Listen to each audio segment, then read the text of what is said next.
put the article. An article mo. I-Turnitin mo, gamamit ka ng Turnitin. I-remit niya na siya.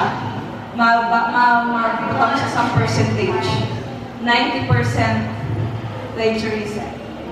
Sabihin, 90% of your work yung plagiarism. Dapat mag-below, nakalimutan ko, parang 20%. Dapat below 20%. Mga 10% ang hindi mo plagiarism, pwede na yan. Pero pag lumagpas sa 26 o 27, hindi pa pwede yan.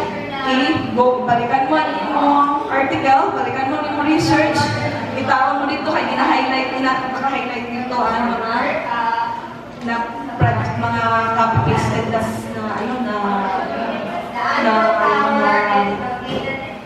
mga words. So, i-change mo ito or hanapon mo ang source, ipasa mo utro para makita mo kung if it is already okay. Okay na.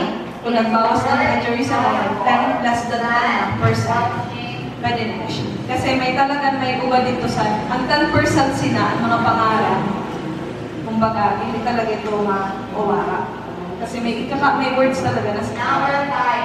So, amoy na siya. Hindi naman talaga na masisiro. So, may mga away na siya sa percentage.